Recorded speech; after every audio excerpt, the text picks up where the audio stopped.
Pujya Swamiji, Pujya Junior Swamiji,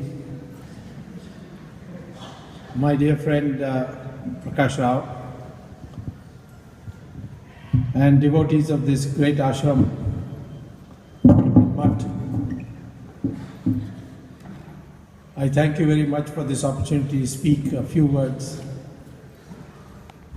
about we as Hindus.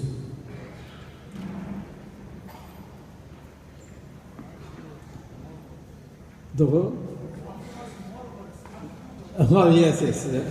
Well, by my professor standards, it's few words, but in terms of testing the patience, I will say that. Thank you, Swamiji, for your command. I will certainly obey it. We are an extraordinary civilization. The world history has recorded 46 civilizations, of which 45 have disappeared. Greek civilization, Roman civilization,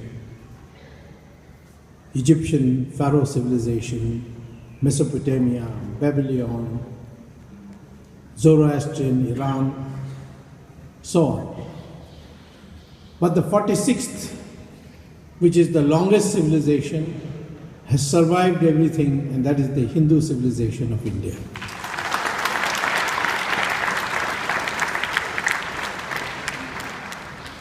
What were the characteristics that made Hindus different and that could survive? Hinduism was based not on the words of a prophet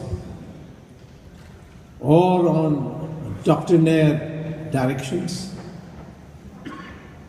It was revelations which the rishis recorded and put it in books, where part of it, particularly on behavioral aspects, which we call as the smritis, could be amended from time to time depending on new experiences. Our rishis they were wrong.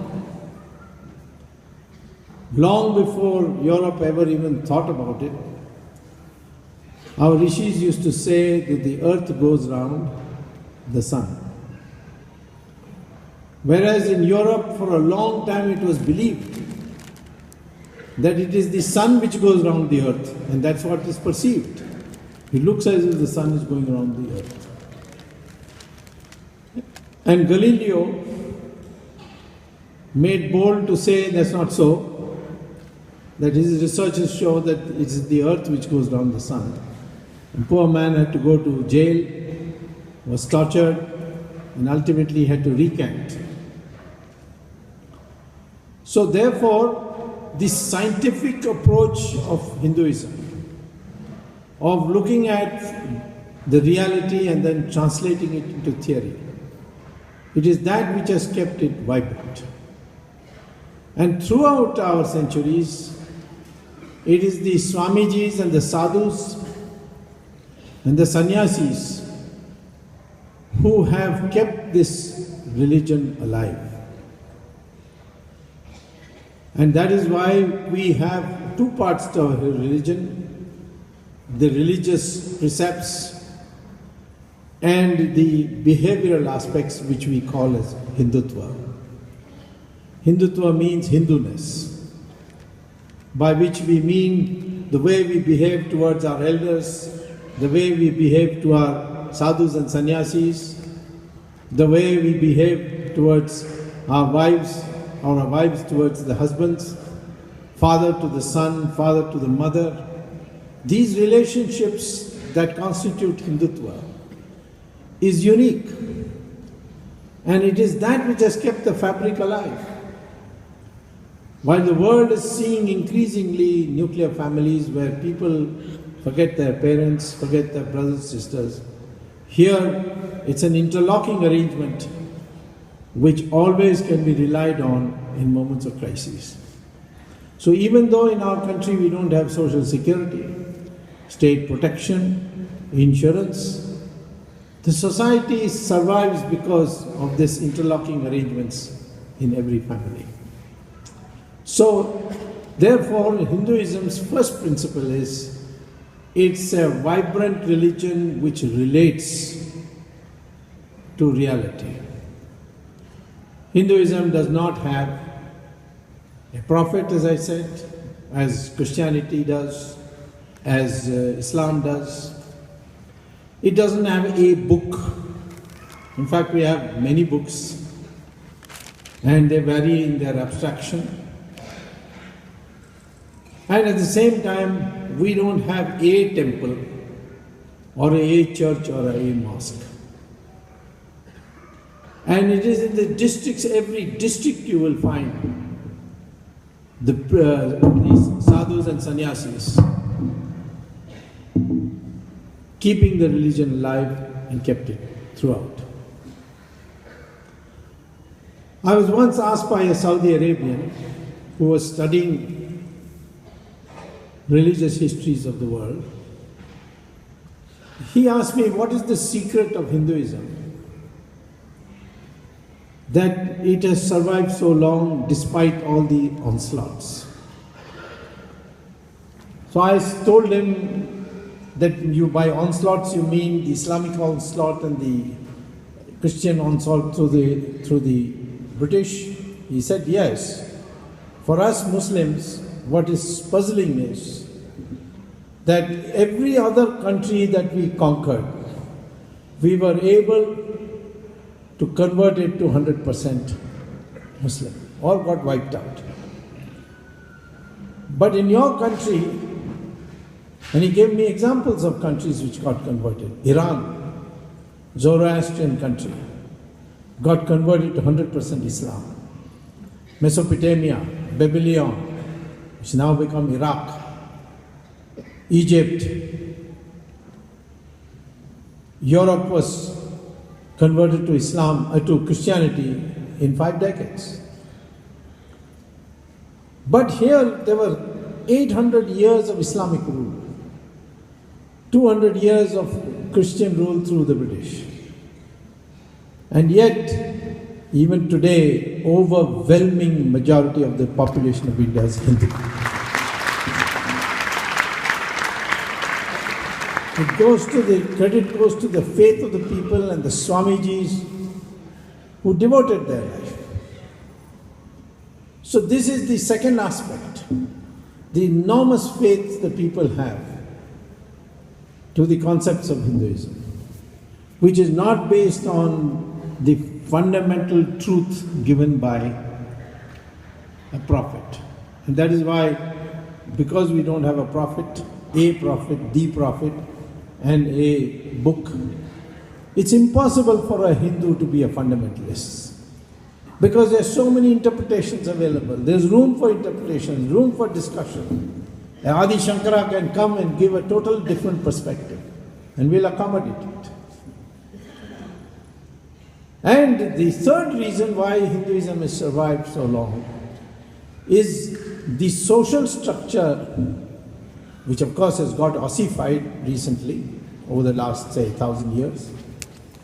But the social structure was based on decentralization of power. As the two great rishis, Bhrigu and Bhardwaja, discussed this, Rishi Bhrigu felt that the sources of power are 4: knowledge, weapons, wealth, and land. And these should be decentralized and not in hands of one person. So if a person has knowledge, he will not have the other 3.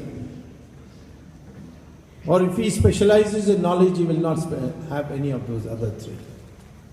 So then came this class of rishis, munis, swamijis, who became the preachers of knowledge. But they lived very simply. They lived without any wealth, without any weapons, without any land. They didn't live for themselves. Even if they were living in a palace, for example, many of the rishis used to live in palaces, but their living style was simple. And the king who had the weapons and the power to control individuals used to bow before him, before these learned men of the country, seek their advice, show humility by washing their feet.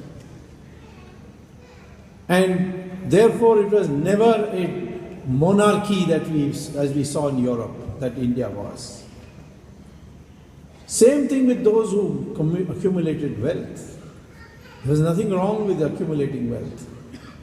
But social prestige and standing in society will not be determined by the amount of wealth you had, but by the amount of wealth you gave away in philanthropy. That would count, not how much wealth you had. Which is not so today. Today, you see, the more wealth you have, the more social status you have. So this was another aspect. And the same thing with those who had land. They had to produce for the society. We did have some people who were kept out of society, but their children were never treated as part of the same outcasted society. And we saw that when Valmiki became a Maharishi. Valmiki wrote the Ramayana. Valmiki is popularly accepted in the Dalit community as one of their own. Same thing with Veda Vyasa. He came, his mother was a fisherwoman. Kalidasa was a person who was going around in the forest cutting branches of trees. The greatest of our rishis, the rishi of rishis, Vishwamitra, was not born in a Brahmin house. He was born in a Kshatriya family. And he rose to such great heights that even the gods were scared of him. He even almost invented a parallel universe because the gods wouldn't let him entry. And ultimately, they acceded. So, and of course, if a Brahmin qualified to be a Brahmin breaks the law, he would be punished. And the Brahmins would not stand up for him. Ravan was a Brahmin. I don't know how many people know that Ravan was a Brahmin. He was born in the outskirts of Delhi in an area which is now called Noida. His wife Mandodari was from Meerut. I'm saying this to you that because Mr. Karunanidhi and his friends think that Ravan was a Dravidian belonging to Tamil Nadu and to the backward classes. Ravan was a Brahmin, went to Kailash, and Lord Shiva gave him a boon which he used to remove Kuber and occupy Sri Lanka. And when he broke the law by kidnapping Sita, he was then punished, killed by a Kshatriya. And all the Brahmins of India and all the people, all the Hindus of India worship him, Rama. So this was the way this society was structured, and that's why it has lasted so long. Now we are under a new siege. Today the Hindus are under a siege. And we as Hindus have to address this problem. We are under the siege of conversions. If any individual wants to convert away from Hinduism to another religion, no one will stop him. But if it is induced, if it is collective, it is for political gain, then we will oppose it. But there are powerful people who have come, and they have targeted many of our sadhus and sannyasis who have been subject to false cases. Take the Shankaracharya of Kanchi. He was accused of nothing less than a murder charge. Although he's been acquitted by the lowest court in a criminal trial, the Sessions Court, I mean, he has been freed from the conviction by the lowest court. When his bail application came before the Supreme Court said we cannot quash this case even though we see no evidence of it whatsoever, and gave him bail. The Shankaracharya of Kanchi, one of the 5 Shankaracharyas that we all recognize, he is being arrested for a charge of murder and put in jail, and it takes 9 years to clear his name. What is that force which is behind it? Whatever that force is, this is something we have to worry about. We also are facing another new problem, and we are not learning from those who have faced this problem and suffered. And that is the problem of materialism. Materialism means acquisition of wealth for its own sake. Does it produce happiness? Obviously not. Because wherever I go, the ashram here, or Sri Ravi Shankar, or Swamy Dayanand Saraswati's, I see large number of Westerners there. I've asked them, what brings you here?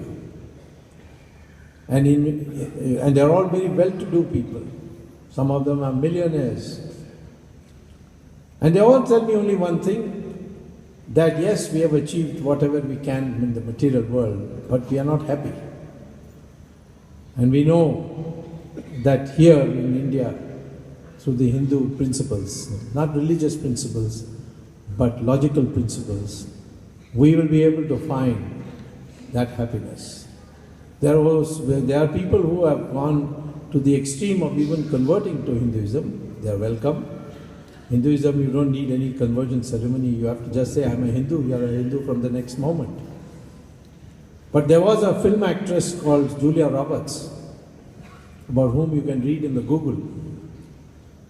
She was an accomplished actress, recipient of many Oscars. She came to India, went to an ashram, and said to the Swamiji there the same thing, that I have everything I want, materially, but I'm not happy. And I want to learn how to be happy. She spent some time in the ashram, returned back to the United States, called a press conference, and declared that she and her whole family had converted to Hinduism.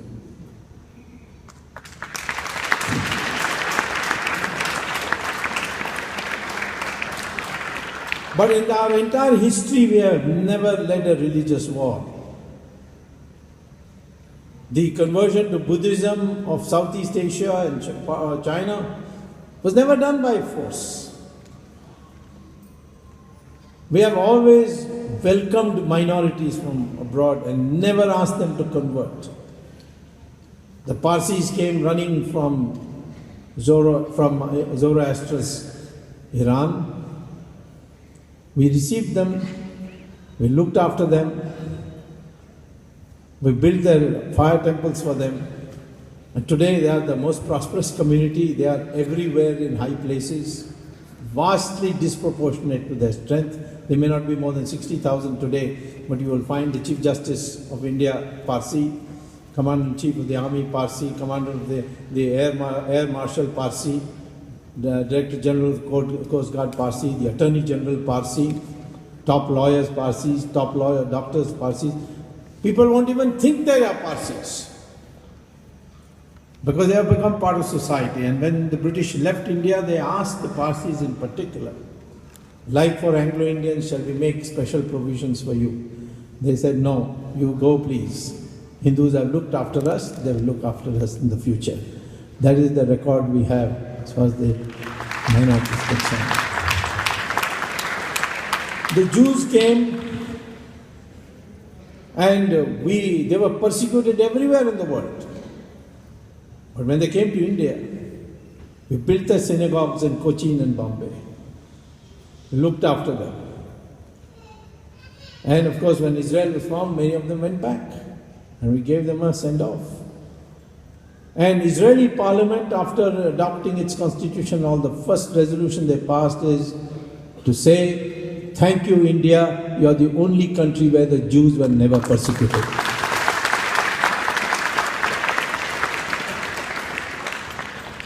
In this context, I want to say that the Hindus are facing a special problem, and that is the question of Islam. We have no quarrel with Islam. In fact, when the first Islamic group came the Arabs came to Kerala, we not only received them, but we got them married to our family members. And therefore they were called Mapilai, which the English couldn't pronounce, so they called it Mopla. So the first time they came, we received them the same way we received Jews, we received the Parsis, and we received them with the same warmth. But Islam has a very clear ideology, which we have to come to grips with. Where they are in majority, they don't tolerate any minorities. Saudi Arabia, large number of Hindus are there as workmen. They will not let our Hindus build temples there. They will not let them celebrate Diwali. They will not let them even celebrate Satyanarayan Puja inside their houses. They will not even let a workman carry Ramchandraji's photo in his pocket. That's Saudi Arabia's theology. I'm not quarreling with it. But this is the reality. In India, the Islamic community is against uniform civil code. But they don't oppose it in Australia. They accept uniform civil code in Australia, in the United States. Why they accept it there but not in India? Because as Muhammad very clearly says in Hadith, is quoted as saying in Hadith, where the Muslim is in a minority but the majority is amorphous, it is soft, there it is the duty of the Muslim to go and demand more and more and more. So therefore, India is a soft majority. In Australia, it's not a soft majority. In fact, one Imam had once said that he was not happy with the Uniform Civil Code of Australia. He wanted Shariat. And the Australian Prime Minister next day issued a statement that if you want the Shariat, please go for another country because Australia will never agree. And the following day, all Muslim organizations issued resolutions condemning the Imam as saying he doesn't represent the Islamic community. We are quite happy with the Uniform Civil Code. But in India, they made it an issue. I also find that in parts of India where Muslims are in majority, the Hindu treatment to Hindu is terrible. Kashmir, 500,000 Hindus have been driven out. Internationally, they will talk about all kinds of things, but they will not talk about this particular thing. 500,000 Hindus have been driven out of their homes who are original Kashmiris. They are living in refugee camps. In Malappuram, no Hindu is allowed to sell property to another Hindu. He can sell to a non-Hindu, but not to a Muslim, but not to another. So wherever we find in India Muslims in majority, the same collective mind is shown. I don't blame them. Their mind is clear. I'm telling the Hindus, your mind is not clear. You are a confused lot.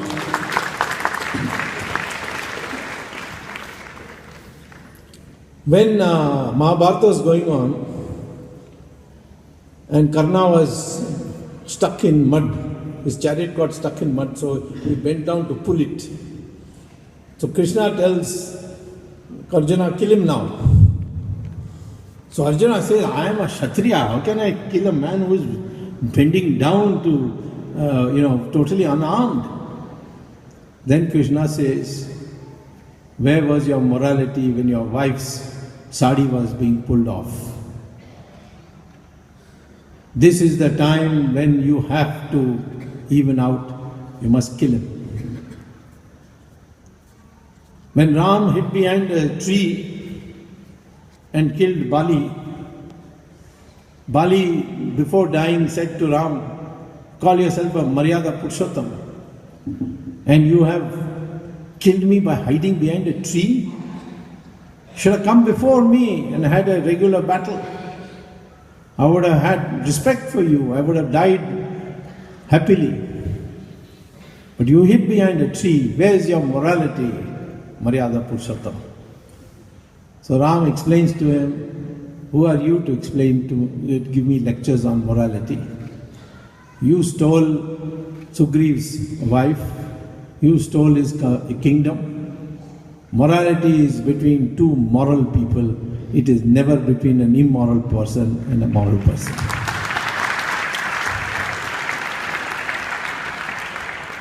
We are very clear.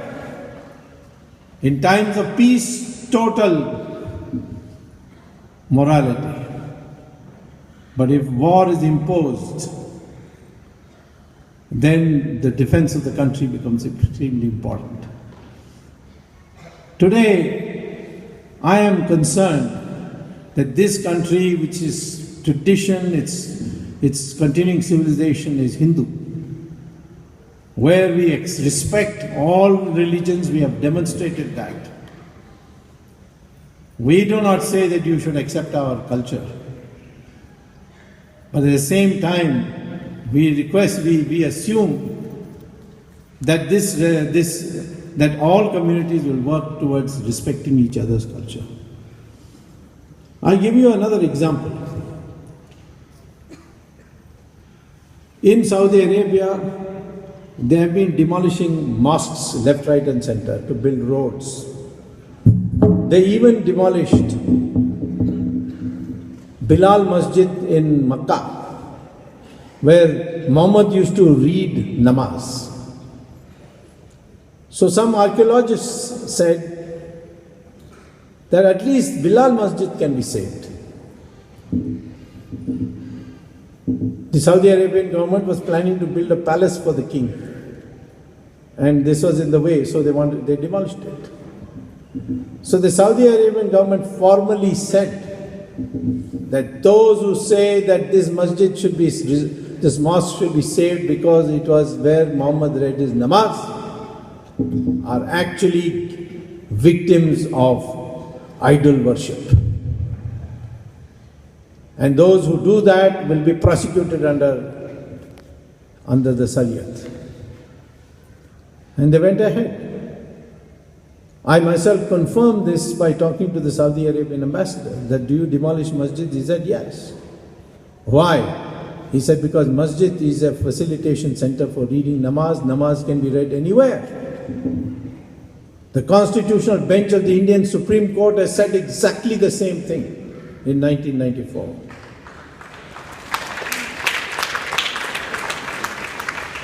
So there are many masjids which have been built by demolishing temples. 3 are very prominent: Vrindavan, in Ayodhya, in Kashi Vishwanath. Of course, there are probably 300,000 temples which have been so demolished, but I am not concerned with those. Can't go back too far in history. But these are special punyasthans for us. I would assume that the Hindus and the Muslims should be able to sit together and work out a compromise by which the Muslims agree to build another masjid a little away. Because after all, for us, temple is something special. A temple is always a temple. When I was law minister, this matter came to me when a Nataraja statue, which a farmer had accidentally discovered while ploughing, and so he dug up the ground and he brought out this Nataraja statue in the Tandav pose, the great dancing Nataraja, and he showed it to everybody. It is obviously was from a temple which was in disuse in Tanjavur. Some touts came to know, they came to this farmer and said, we'll give you 25,000 rupees for this. Will you sell it to us? So he said, I don't know where to keep it, so take it. 25,000 is a lot of money. I'm now talking about 1974 or 75 when it happened. The matter came to me in 1990 because the touts went to England and sold it to an auctioneer. And an auction was going to take place in 1990. And so I sat with our books and saw that Indian temple is always a temple. Why? Because we do Prana Pratishtha Puja. Prana Pratishtha Puja means the Lord enters the idol.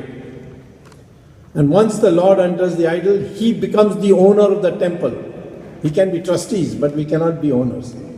Nobody can be owner of a temple. It's the Lord who is the owner. And therefore, forever it is a temple. And this is the argument we moved in the House of Lords in England. It's a judgment is there. 1991 judgment. Where the House of Lords has said, return, because the auctioneers said, we bought it for 25,000. And it is ours. It is, no one was worshipping it. It was lying under the ground. And therefore, we have a right to sell it. It's our right. But the court held, maybe the temple is in disuse. But once the Prana Pratishtha Puja has been completed, whether the idol is being worshipped or not, whether the bhaktas are going to the temple or not, it shall always remain a temple, and therefore return the Nataraja statue to the temple. So there you are. This is if that is so, then Vrindavan temple will always be a temple. If that is so, then Ayodhya temple will always be a temple. And so will be the Kashi Vishwanath temple. I think here, an assertive Indian, I am not calling for any unauthorized action.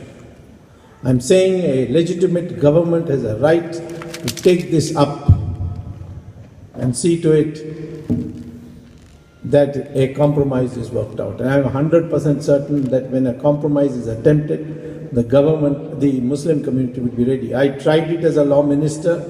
We came very close to an agreement. But unfortunately, our government fell, and the successor Narasimha Rao government could not stop the mobs from unauthorizedly breaking the masjid. So I am pointing out to you this because today a Hindu mindset is essential for keeping our culture continuing to exist. And a Hindu mindset is not aimed at anybody else. It's aimed at improving yourself. The caste system, the Varna system has become out of date. It is not possible, according to me, to reform it. We should now forget about it and treat ourselves as nothing but Hindus first and Hindus last as far as our religion is concerned.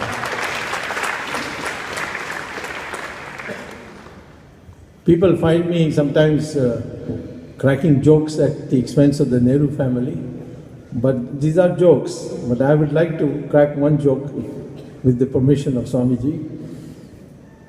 Dr. Ambedkar was from the scheduled caste community. He went to Columbia University in 1916. He wrote a PhD in economics, which is a top class. I am an economist, I know it. I've read that PhD thesis on monetary policy. Top class thesis, got a prize. He of course also wrote books on Indian culture, which was it was very flattering to the Hindu civilization. He went to England, came back, he became a barrister there, got a law degree. He came to India and participated in the freedom struggle. He was always popularly referred to as Bhim Rao.